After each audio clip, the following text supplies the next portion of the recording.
When a developer announces that they're delaying the release of their game, a few things come to mind. The first thing that comes to mind is that there's going to be a massive game-breaking bug that's not easily remedied. Second, other games are going to be released around the same time frame. And finally, there's something controversial about the game that they want to change, and they're worried about how it will affect their sales and stock.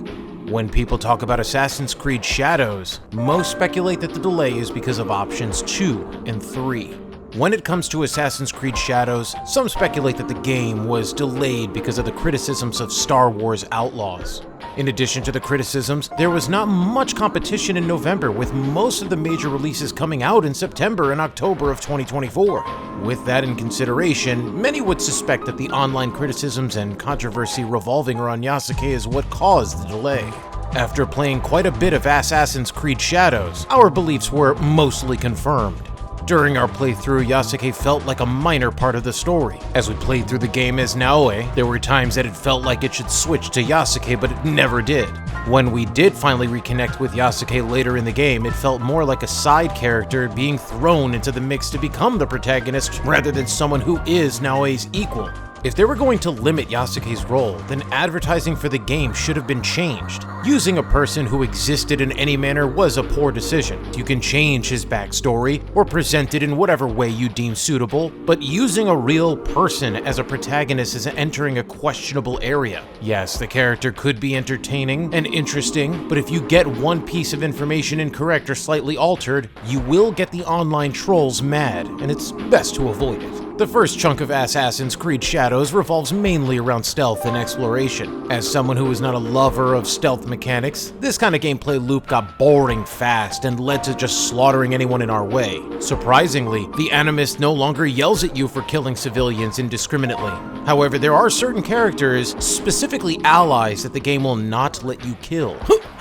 Assassin's Creed Shadows comes with the guided exploration mode off. The game forces you to find your own way and explore the area near the target's location. Eagle Vision, being a bitch, will not show you the target in most instances when off. Turning it on will disable some potential achievements. However, finding mission objective locations can be a bit daunting unless you put the guided mode on. You can use spies to scout the area, but they're not always effective at their job. Spies will also help you gather supplies at different locations when you find them stored. You have a limit to how many spies you have until you upgrade your base. Assassin's Creed Shadows now has a base building mechanic where you can upgrade your hideout and rearrange the buildings to meet your needs. As you upgrade the base, you will gain new intel, better supplies, and other helpful equipment. Beyond the buildings, you can place different decorations and animals. How cute! Cats and dogs you find and pet in the wild are collected, and you can place them around the hideout. The mechanic is fairly smooth to use, and in a way it feels like it was designed with Animal Crossing controls in mind. Combat in the game can be enjoyable, but when you're playing as Naoe, it seems like you're fighting for your life against everyone, no matter what their level is. Using the Souls-like counter and roll buttons can be helpful for those who play those games religiously, but regular players switching between the two without remapping can be tedious. The crawling stealth mechanic can make your life a lot easier. This makes it so enemies are less likely to detect you, and you can crawl through some open areas. When you aren't upgrading the base and attempting to find your targets, you can explore future Japan. Assassin's Creed Shadows goes back to the more RPG style like in Valhalla, Odyssey, and Origins. After playing Assassin's Creed Mirage, this is a welcomed return, and to be honest, it should have never really gone away. Levels are still important when fighting enemies, however, murking your enemies of a higher level offers the same amount of experience as killing someone of the same level or lower. This seems like a bit of an oversight and kind of annoying because this doesn't really push players towards taking on difficult challenges for a reward. Instead of gaining a lot of experience from killing random NPCs, exploring feudal Japan and finding shrines and memories, allies, supplies, and viewpoints is more beneficial. Basically, you're going to be a wandering collector. You're going to get more experience from completing a base side quest than you would from killing a whole village of enemies. Story missions do still grant experience, but you can easily surpass what you would have gained by just exploring. From what we experienced, Assassin's Creed Shadows is still the game you know and love with some interesting updates, but at times the story feels like it's lacking. It would have been interesting to see what the game looked like before they delayed it. Would Yasuke have had a more prominent role early on?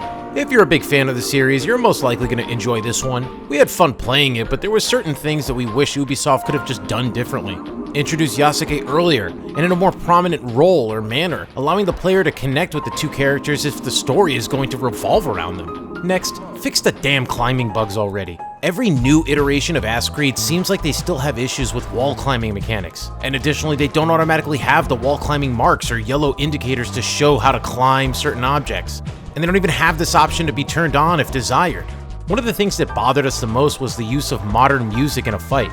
In a way, it felt tacky and misplaced. There's just something about it that doesn't feel right. At the end of the day, Assassin's Creed Shadows feels like a game where the developers tried to backtrack slightly to appease as many people as possible, and it feels like they played it too safe versus sticking to their guns.